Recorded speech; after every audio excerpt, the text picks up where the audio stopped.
sound going up through the speakers?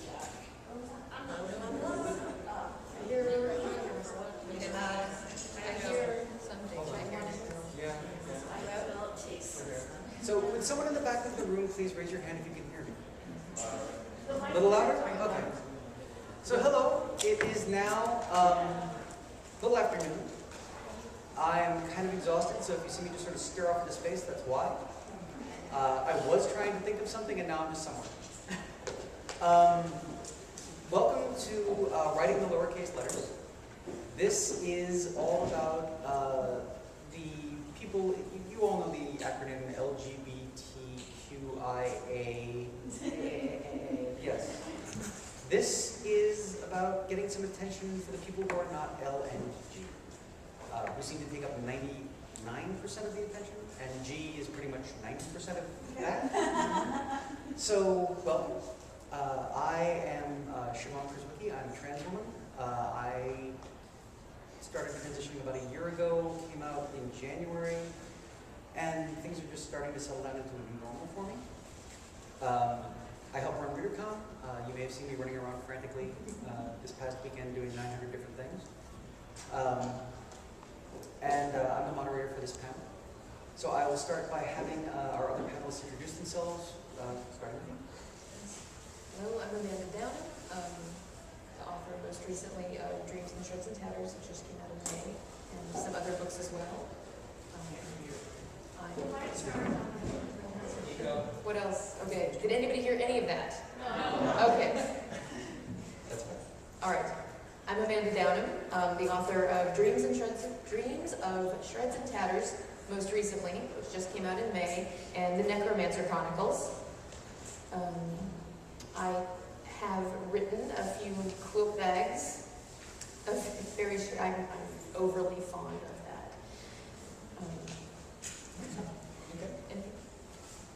My name is Rachel Steiger-Meister, and I'm a queer fiction writer and a PhD student at the University of Cincinnati in creative writing and English literature. I'm working on a queer YA fantasy, and I've taught undergraduate courses there in fantasy writing, fiction writing, and LGBTQ literature.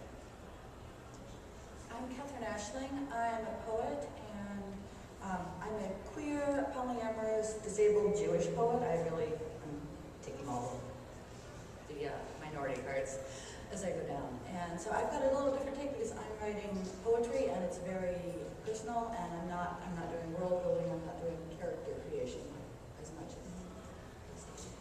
I do like the quilt bag because it's easy to say, but I suppose for this panel it's sort of quick back, and I don't know if that's important. So where I'd like to start is, the panel description mentions where it's been done well, and I don't know that there's many places that it hasn't been done well outside of, well, in the more well-known literature. So I'd like to start briefly with any ideas you might have of places it's been done well, and then we'll move on more toward how to do it and why we do it and why it's important. So would anyone like to start with some examples of things that they know out there and your own work is absolutely suitable for that? Okay. I've got a couple of things that immediately come to mind. MCA Bogart writes some fantastic asexual fiction. Her characters are very realistically done. The relationships are very intimate, very intense, and completely asexual a lot of the time. So her books, especially the Dreamweaver's duology, I really enjoy what she did with the relationships in that. Lois Bajol also has some interesting takes on bisexuality throughout the Rosigan saga. Oh, no, I don't have anything. I actually was trying fairly recently to think of the first trans character that I encountered in fiction, and I'm sure this isn't the first, but I'm a big fan of Andrew Vax, who writes hard-boiled crime books, and not speculative, and he has a long-running trans woman character, which, and these were coming out in the 80s, And there was a little rocky, I think, in the beginning when she was first introduced, but she's a main character, very competent, very sympathetic, ends up with a long-term love interest. There's no tragic queer ending. And it's just presented, and it's not maybe the best, but I think it's great, especially for the time. And there are other various queer characters weaving in and out, but she's a permanent fixture in the series. And that struck me at the time as just a very good representation. Yeah, I'm older, so a lot of what I read when I was growing up, when I was first realizing these things about myself, was like Heinlein's I Will Fear No Evil, or Jack Chalker's Well-World series, or the Four Lords of the Diamond that he also did. And a lot of this wasn't really trans characters, it was unexpected gender swap, which was as close as you could get back then, really. But you mentioned that it was done without the tragic queer endings and things like that, and I think that's one of the big problems with how it is represented. I'm a big comic reader, and one of the huge problems in comics is and please forgive me for using this word, the tranny tropes, where they're there for a joke, they're there for a punchline, and some of the really big names in comics are absolutely horrible about this. Alan Moore, John Byrne, Grant Morrison. And I can't read them anymore because of this stuff. But there are people who manage to do it well. And now that, again, fiction reflects society. And as the panel calls them, lowercase letters are gaining in understanding and in visibility, we're starting to see it more in fiction. Bi characters are no longer just confused or slutty. Trans characters are no longer there just as perverts or as a joke. Asexual people are finally starting to be taken seriously. So what I'd like to get into a little is not so much what you've already read that does it well, because it's just coming around now, but how can we do it well? How do you show a character that, without just saying, hi, I'm bisexual, or hi, I used to be a dude, which is never the case, But how do you demonstrate? Because a gay character, you have your main character kiss another man. Hey, look, it's pretty obvious. But for these other letters, it's more complicated, and it's not as visible. So what are some ways we can do it?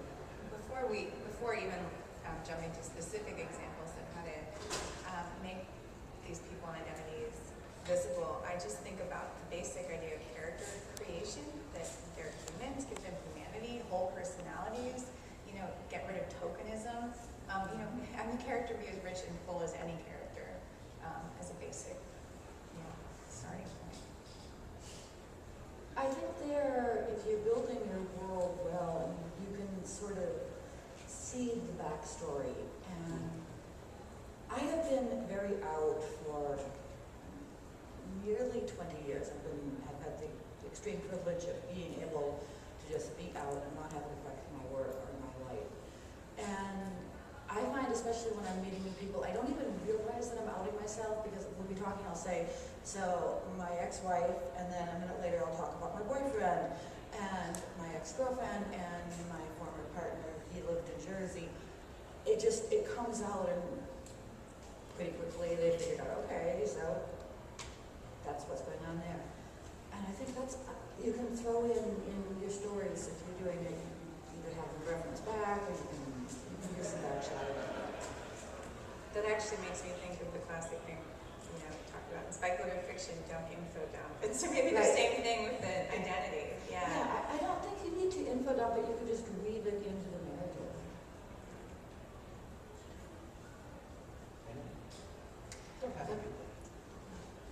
Yes. Yes. I think it's the graceful weaving that I think, and I mean, to a certain extent, I think it's fine if you just state something baldly, but at the same time, you can layer things in gracefully, and it's nobody, as you know, Bob, I've been out for 20 years versus just people talking about their histories. And most people, if they have romantic relationships, talk about their exes at some point. It comes up. So in conversation, or somebody will ask about my son, and who his other parent is, well, she's an ex-wife. So I almost never actually say to anyone, I'm queer or bisexual, it's assumed after, and I talk a lot, so. I think it can also be a gradual revelation in the course of a novel, just like so many narrative elements are. You know, you're learning more about characters, about worlds, about, you know, mysteries in the story, and so it doesn't have to. I think the key is that it's, if we're looking at, you know, that it doesn't have to be the narrative purpose to let the character be a character, but you find that out as you find out other things about the character. There's a way that can. And I think it's really important not to let it become a plot. Hugely important. Yeah, because a lot of books, I mean, a lot of things that do this, they treat the revelation of bisexuality or transness or any of the others, intergender, they treat it as a surprise at the end of the book. And that's not, if you're finding yourself getting to that point, you have failed as a writer, because you're looking for something to go, hey, keep reading. And that's not a good character development, it's not a good plot device. I'm coming back to visual again here because she's threaded bisexuality all through the series, and I have read spoilers for the next book. I know what's going to happen. It's not out yet, but it's absolutely no surprise to me. This thread is there all along, and the entire fandom knew it. There's of course tons of fanfic playing on it, and the next book is apparently going to be just a really matter of fact diving into that part, the backstory. I'm very eager to see that come out. In terms of not having the plot be focused on the outing of a character's gender identity or sexual identity, I'm particularly interested in queer YA fiction, which is growing, and it's growing in terms of actual speculative queer YA fiction. But there's a wonderful study, of course their focus is not the letters we're looking at, but young adult literature that has gay, lesbian, and queer main characters from 1969 to 2004. It's by Michael Card and Christine Jenkins. And they use a framework that was used first to analyze African-American children's literature to look at queer literature. And I talk about three different kinds of stories. A story where it's homosexual disability, and those are all the coming out stories. And then secondly, there's one where it's, I believe, gay assimilation, where, okay, you're gay, you know, the story will move along. And then third is queer consciousness community, where it's embraced, it's part of life. And they, I think this is wonderful, they felt like that didn't really happen until a novel called Boy Meets Boy from 2003. And if you're, because I'm particularly interested in queer and trans and, you know, BTAIQ, readers who are teens, giving them these novels that are queer consciousness and community. Representation is very important. Yeah, and getting rid of the coming out narrative. I mean, not that it's not important, but to not always have stories that show persecution and strife, and that you can create this world where, I'd just like to say I love when I have academics on the panels, because they remember all the details about the books. I can just rattle them off, it's great. But I'd like to mention that one of the books, it's a YA book, I'm glad you brought that up, because I think that's one of the places we're really seeing it more than in adult fiction. One of the books that I absolutely love, and I wasn't expecting to because I hate audiobooks, because the voices are never right in my head, but it was Liva Bray's Beauty Queens. And she did such an amazing job reading it that there are footnotes in the book, and she reads them in the story, and they're still amazing. But there's a trans character, and it is dealt with so amazingly well. There is a coming out story, but it's not the tragic backstory. It shows the fear the character has about being discovered, but what happens when she does come out is just so well done. It's an amazing book, and I encourage everyone here to Beauty Queens by Liva Bray. And Liva Bray, and I really do encourage you to listen to the audiobook. As someone who hates audiobooks, it's a radio flight, and it won an award for the audiobook, I think. So we've also been talking before the panel about not just how to portray the characters. We're talking about the world. the world around us, and what does that mean for your characters? Because one of the reasons that the trans and the bi and the asexual, the intergender coming out stories are so prevalent is because of the society around us and the horrible way people are treated when they do come out. But we're writing science fiction and fantasy. It doesn't have to be that. So in a world, when you have a world where people are accepted for who they are, a world where being trans or being bi or being intersex or being agender is simply a normal thing, because it is a normal thing, how does that affect the story? How does it affect how you tell these stories about these people and let people know that they are there, not just, oh, there's another person and we never get to them? I mean, I think it's huge and important to do because of that liberating potential. Sorry, I just completely blanked. Two things to do too. Anyone else? I know. One of the things that I picked this up from Ellen Kushner in the Riverside books, of the sort of a societal default that just assumes bisexuality, or that is very open to that. And that crept in when I was writing my first trilogy. And then you can start from there of, well, nobody's going to be freaked out by this, and then started saying, well, what is still strange or other to this society? How do they deal with these other things? So, but it's not just the whole, oh my goodness, they kiss boys and girls. That's shocking. And you can move that bar. I mean, you could move that bar so much farther, which other writers have done, thankfully.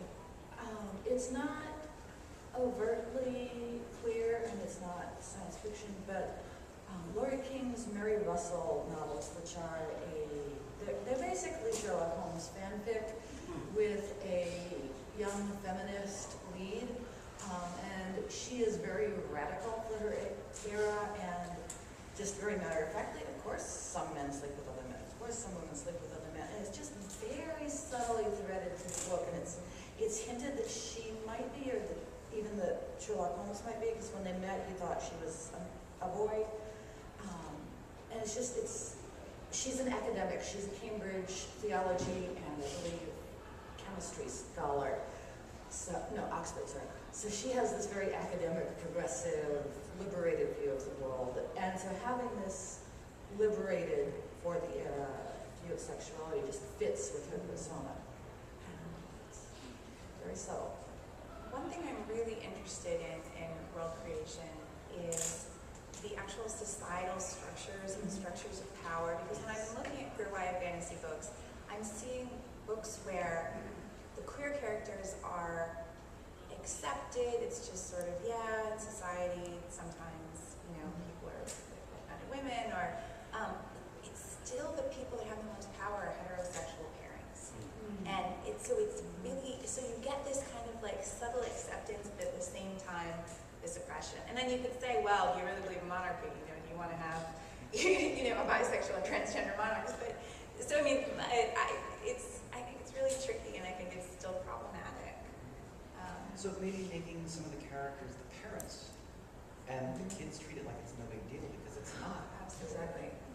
And I honestly can't think of any stories that are like that. But yeah, and then that's another thing I've seen too, is that in some cases the characters, they have no model. It's not even parents. There's no one else in the society. So everyone's like, sure, you two you can be that way, or you can do this. But there's no community. yeah, There's no, And isolation like that is really, it's a big thing that it's hard to say it without the LG.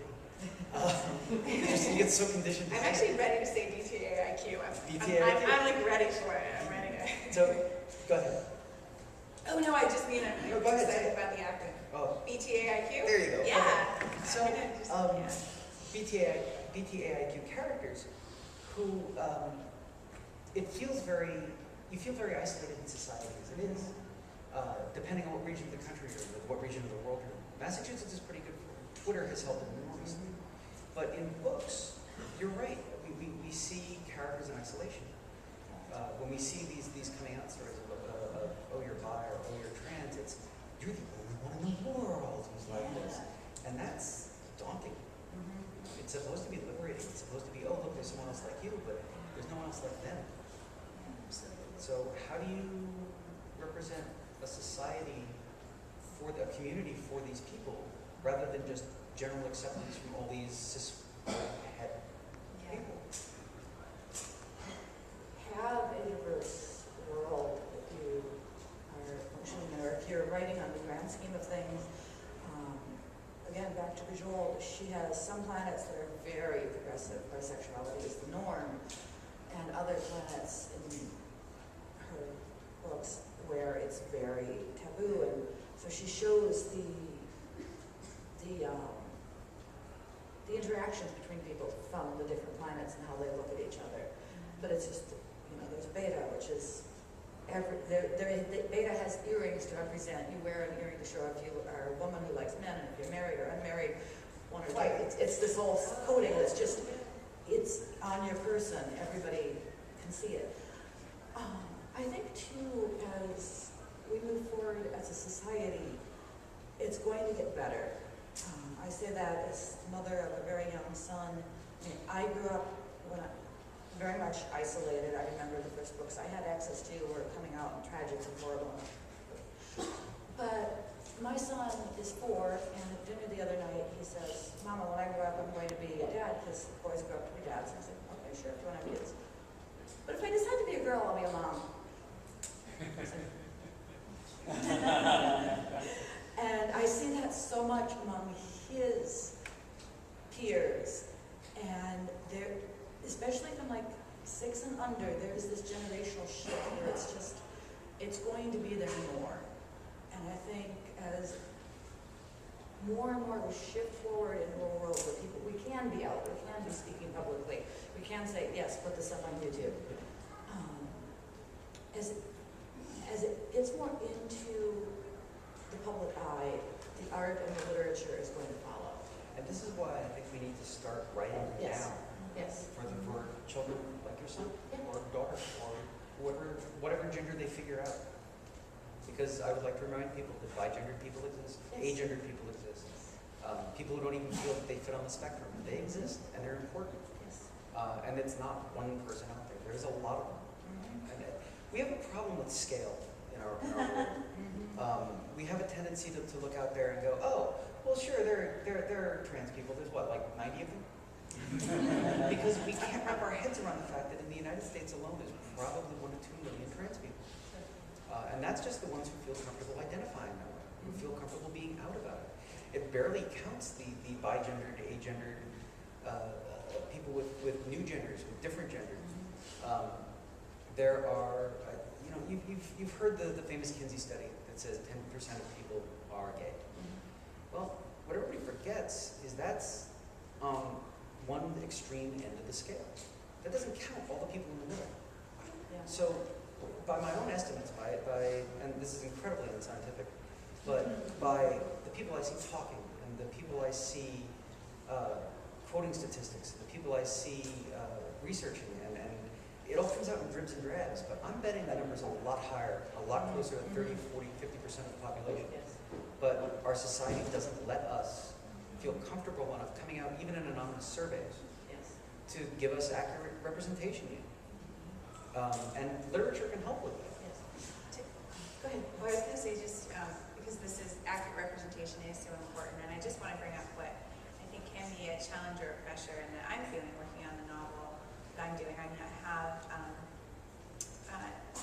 transgender characters and bisexual characters, and after doing this panel, actually, it's going to be great for me thinking about other identities to think about for my world.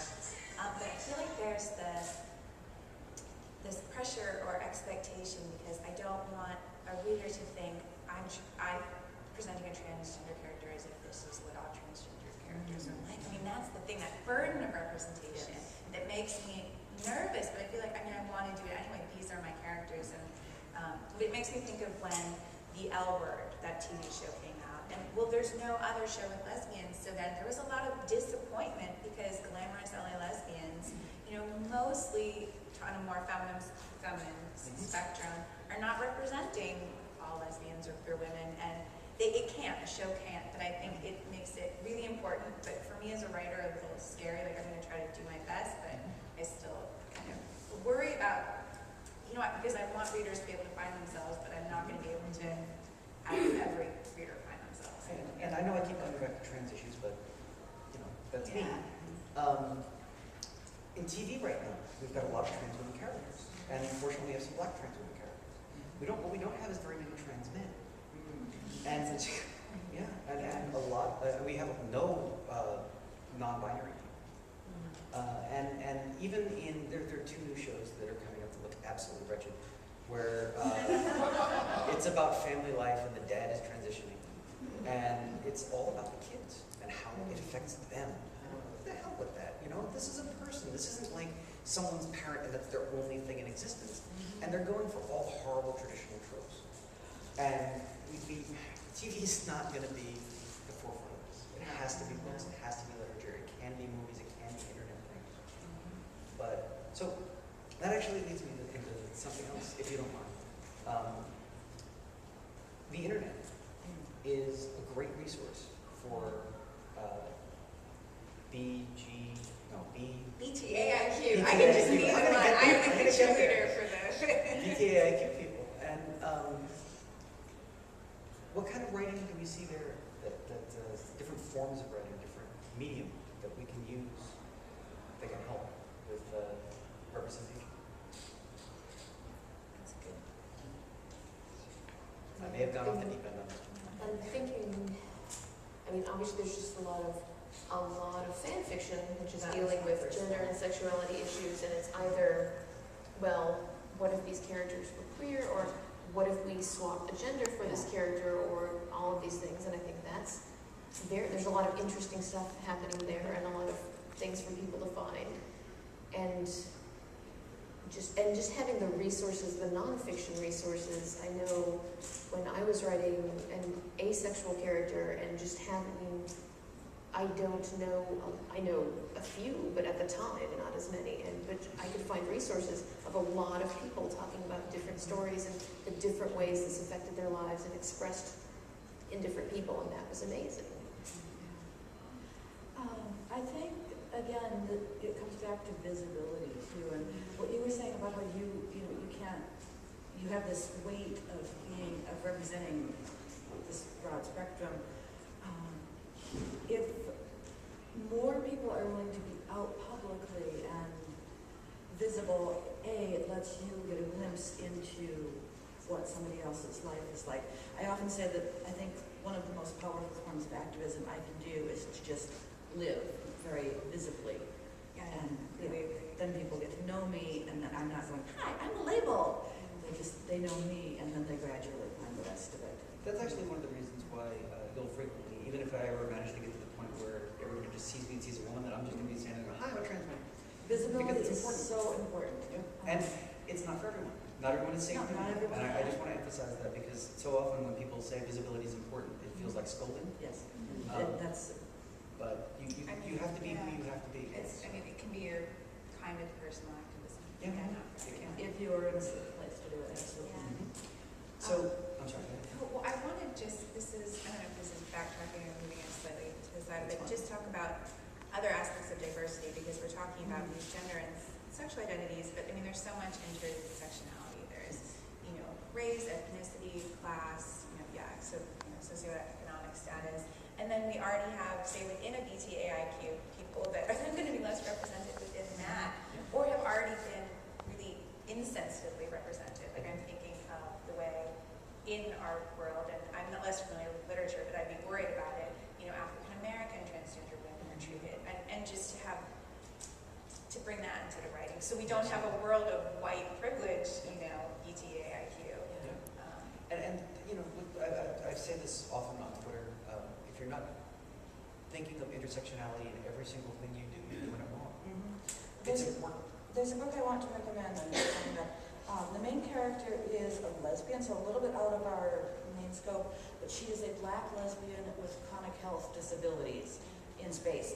It is Ascension by Jacqueline, I'm going to mangle this. Yes. I can't pronounce her name, but I read the It's book. spelled Koyanagi,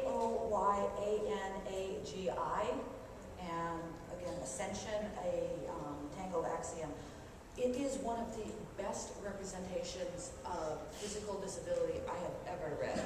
And I may not look like it, but I have pretty extensive chronic pain and memory damage issues. And I read this book, and I think it was the first time I read something John Lennon went, that's me. I'd like to say that I really love your addition at the end of the list of in space. Because it's sort of like, we went for a science fiction convention, aren't we, right? She's also a spaceship mechanic. Nice. Awesome. There's a lot of boundary smashing in the book. It's a good book. So I've been pretty bad over the last several panels I've moderated about allowing audience questions. I'm thinking about 5 minutes, we'll get to audience questions if there are any. I know there's one. I remember you raised your hand before. So, okay, there are several. So we will be doing that then. But in the meantime, there is one thing I'd like to recommend, which is one of they deal with gender, they deal with trans people, they deal with sexuality so very well. It's a comic book. And I know I keep coming back to comic books, but I'm a very comic-oriented person. Rat Queens. I cannot recommend this comic highly enough. Rat Queens. Rat Queens. It's a medieval fantasy. Lots of sword fighting and monsters and all this kind of thing. But some of the characters are lesbians. And they just are. Some of the characters are trans. And they just are. And one of the great things about comics is the ability to show these things without having to describe, without having to have a paragraph saying, you know, this character, then you use the name, reveals her breasts. When earlier in the comics, they don't have any. Or earlier in the book, they don't have any. And you don't have to like go, is this a different character? Am I reading this right? Is the, you know, because sometimes those subtle things can get confusing when it's just prose. But for one of the characters, they're telling a narrative of their past. And this is a female character. They're telling a narrative of their past. He's the son of a king. And they tell this whole story, and at the end, they flash back to the present, and she's sitting there bare-chested on a, I don't even remember what it's on, but it's a great picture. And that's it. They never say anything about them being trans. They just show it. That's awesome. And it's awesome. And I like ambiguity there too. Yes. Yeah. Were they, did they have breasts back then and were binding? Yeah. Did they need to be the son because they were the firstborn? Did they transition somehow later? It's never mentioned. It just is. And that can be wonderful. I thought of something to suggest as both a writing suggestion and just a life practice suggestion. I struggle with forgetting people's pronouns a lot because I struggle with forgetting everything a lot. I have consciously made an effort to either avoid gendered pronouns or default to they or them. And I noticed the other night at my poetry slam, one of the MCs was consciously, this next person, they did a poem rather than saying she did a poem. The MC was always using neutral pronouns. And I think if we can get that more into the vernacular, because I still have people going, you can't use the singular they. Yes, I came up as an English major and just had it beaten out of me, never use singular they, and you have to, like, you see a figure in the darkness and just the vicissitudes you perform to not use a gendered pronoun, and like, just say they. So, for reassurance, a friend of mine is an editor at Merriam-Webster, and they have a policy that anytime people write in and complain about this, they say, no, look, this has been in English since 1500. It's a normal usage. Use it. Flat out use it. So I hope this pushes back against all those horrible English professors who had tried to get it out of you. I think too, it sounds very foreign the first few times somebody hears it. I had a friend who had never heard, I introduced one of my friends to someone who identifies as non-binary. And so we were talking, and my friend had never heard neutral pronouns in use before, and she struggled with it a lot. And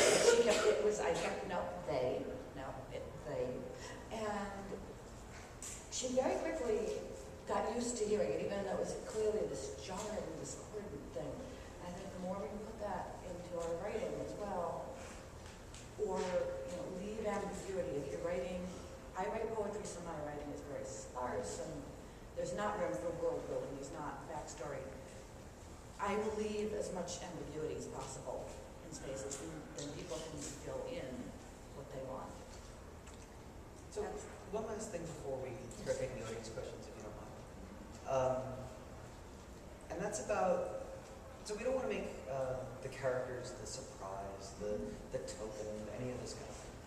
But one thing that happens in reality that I really dislike, but it's part of human nature, I suppose, or societal nature, I should say, because human nature is a bit of a misphrasing, is pecking orders. So, the gay people lorded over lesbians, who lorded over trans people, and bi people who lorded over, and it keeps going. I have a friend who's bi-gendered, or she's figuring out exactly what, but she's not welcome in trans groups. And this is shit. So do we show this in literature, that these divisions exist, or do we try to make it a world where everyone's accepted? I'm really glad you're bringing that up, because what I was thinking I did want to mention is that I don't want to, I'm sure any of us don't want to, well, I won't say, I'm guessing, denigrate stories that do show those struggles of rejection and not fitting in and needing to come out, because that is important, and it is important for readers of various ages to be able to see themselves in literature. But I think, hopefully, what we're talking about is that the narrative purpose of a story can be different. It doesn't mean that it's not good. It isn't, but that you have other options for plot and for who your character, what your character's struggles and goals can be.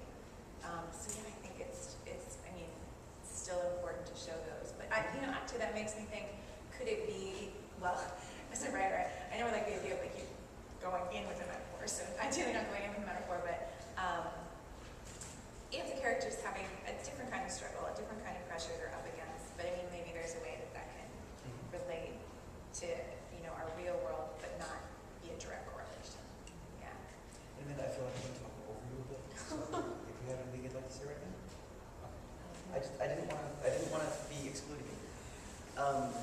And I'd also like to mention that I just screwed up back there. I said she, I think, when I was referring to my non-binary friend, and she said they. And I know this isn't part of the panel, but I'm going to say it anyway because I've encountered this a lot lately. If you screw up, just correct yourself and move on. Apologize a little bit and move on. Don't make it a 20-minute diatribe. Just, he, I'm sorry, she, or she, I'm sorry, they. That's it. That's all you need. And I know most of you in this room know this, but waitress at Olive Garden are just, oh my God. But anyway. So now I would like to open this up to questions, and you had your hand up at the very beginning of the panel. So. I don't know if any of you up there or any of you know Karen Healy's YA novels. So she's got her first one is has an asexual character, and there's a bit like he kind of comes out to his best friend about it. Can I ask you to stand up? Because I think it'll be easier for everyone to hear you if you do. So she's got one novel, her first novel had an asexual character. I think her second has a bisexual protagonist. And in the two that have come out recently, it's kind of like our protagonist has been cryo-frozen and she ends up 100 years in the future. And she meets like a Muslim woman who's in hijabi, and one of the characters turns out to be trans. And I like her writing and I like her stories, but I've seen reviews, and particularly blogger reviews, where they say, this diversity is all pasted on. They don't feel like it's, and how can you maybe avoid that pasted onness? So I'm going to recommend a book for this very thing. It's Writing the Other by Joanna Russ. Yeah. It's an amazing book, and I have to read it again soon. I think I have it right. Yeah. Writing the Other, no, it's not by Joanna Russ. Isn't that Nisi Shaw? Nisi Shaw. I'm thinking of our memorial guest of honor for some reason. Yes, by Nisi Shaw. It's a wonderful, wonderful book. Writing the Other, it's tiny. You can get through it in an evening. You shouldn't. Read it, reread it, pour through it, obsess over it. Writing the Other is as important as can be, because people get thrown in as generic. You can't just take your main characters, write your book, and then go, crap, I need this character, I need diversity, I'm going to just make this character black. No, it doesn't work. I'm I'm just going to make this person trans. No, it just doesn't work that way. There are things we deal with in our society that other people don't. That was right in the other Benici show. I'm tweeting. Yes, Benici show. Can't believe I said your Well, now I'm worried. I said the title of I was talking about. It's okay. These people have the internet. They're good at this. Yes, that's right.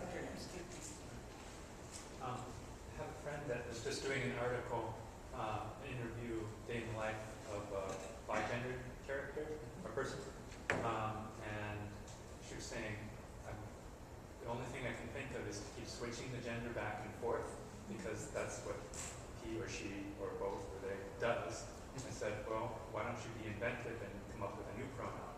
Call that person a he, she, or a she, or something like that.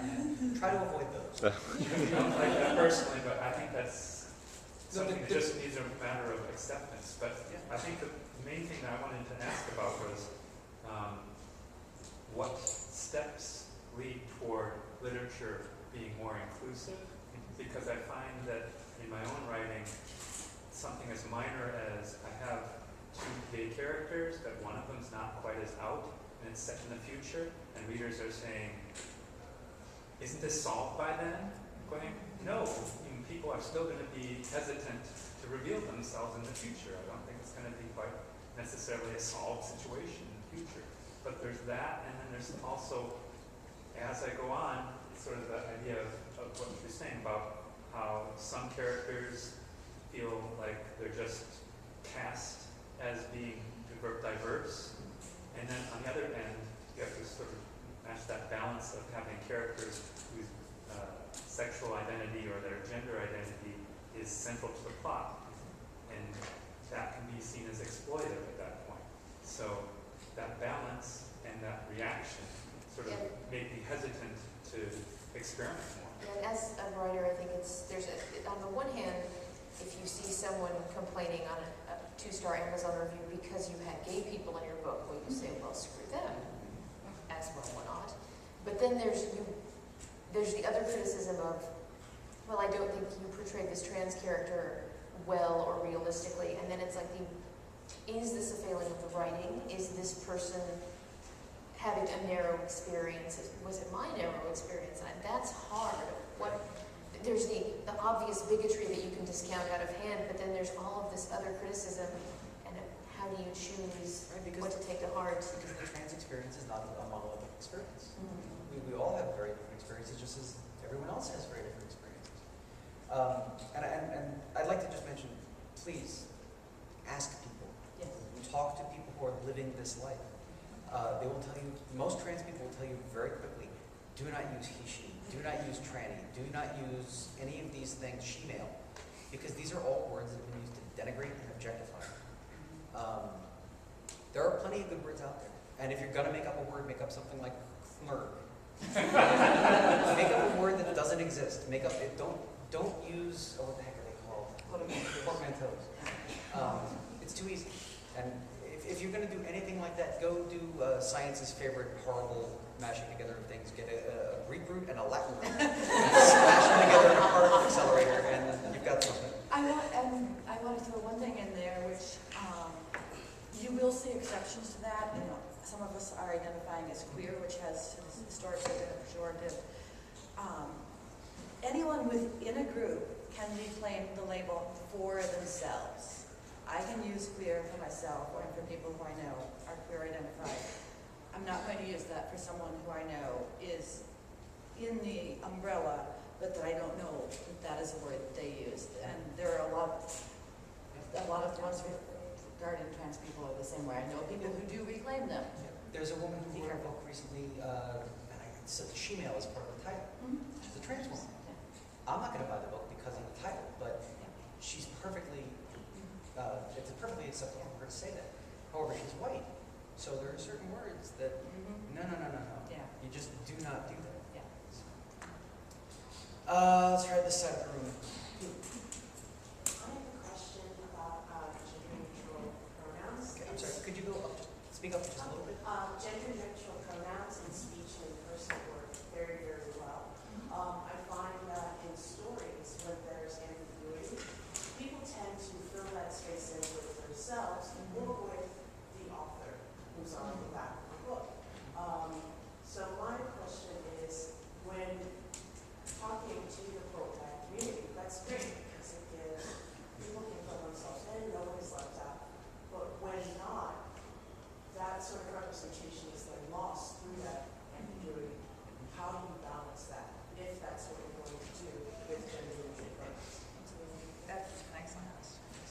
giving us all something that we're going to have to sit here and think about for a minute.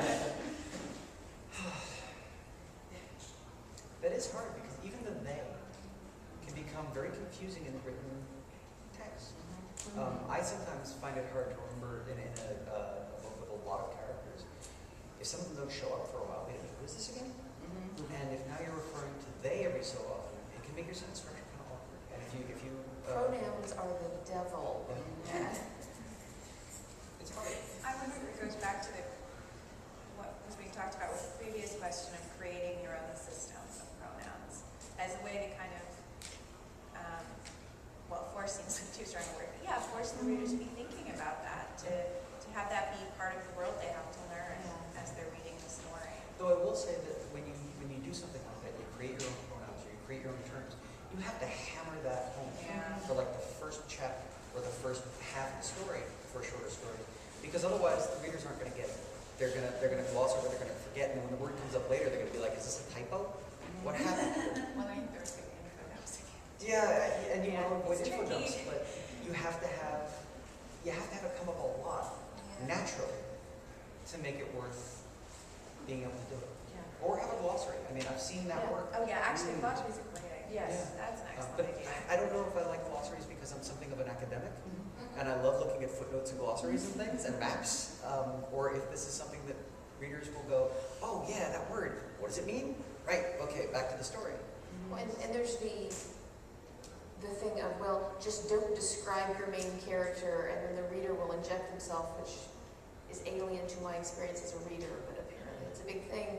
And I would much rather describe a character, make them real, but I know I've described characters and been pretty explicit about what their skin tones are or their sexual identities, and readers still just gloss right over it. The Hunger Games. One of the characters in the Hunger Games is black, and when the movie came out and she was black, people freaked out. It's like, what? I mean, hopefully the people were freaking out being racist. The racism is horrible, but also, when you read this book, what did you do? Did you go through and with a pen and change things? I mean, come on, people. So let's see, another question. I got two from over there, and two from. I'd like a second one over here. Sure, right in front. Okay, so this starts with a recommendation because you keep talking about being really into comics, and I feel like one of the comics which is right now doing a fantastic job of representing a bunch of non-binary genders in different ways is The Wicked and the Divine, which has a trans woman character, which has a non-binary and unspecified ways character who uses male pronouns but is the avatar of a traditionally female goddess and is very gender fluid.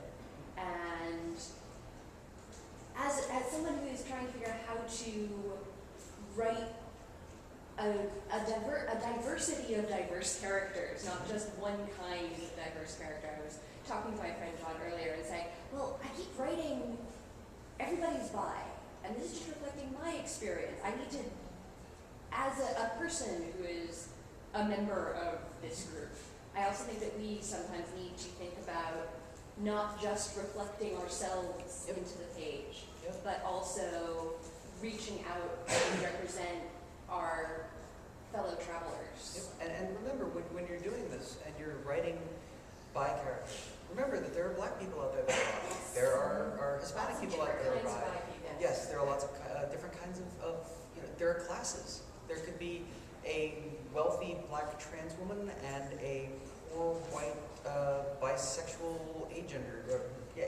person. These exist. It's intersectionality again, and it needs to inform every aspect of your life, which sounds really hard, but once you start doing it, it's not. There's something I want to throw in that, because it's coming around again, or at least that I was talking about, burden of representation, having a reader that doesn't feel like the transgender, for example, representation is accurate to their experience. And I think part of what has to happen is that we, as writers, we have to take the risk. We have to take the risk that we're, with our best intentions, we might offend, we might upset, but be in dialogue. I mean, I love Ursula K. Le Guin. And one thing that's fabulous is she wrote, her first few Earthsea books. A few decades later, she was like, wow, that was really patriarchal. There's some misogynistic stuff in there. let me write some more and let me acknowledge that. So I mean, we're going to grow as writers, and I think to acknowledge that we're not perfect and that we're working on it and have that dialogue is so important. I think it's sensitivity, like research, talking to people, reading, and jumping. And being aware that people are going to not read your things. Like, when I see that something has a trans character in it, I tend to be less likely to pick it up because it's been done badly so often. So be aware that you know, you're going to have that kind of pushback, whether it's deserved or not. So I've got the stop sign. I'd very likely like to ask our panelists if they have any closing thoughts or closing words.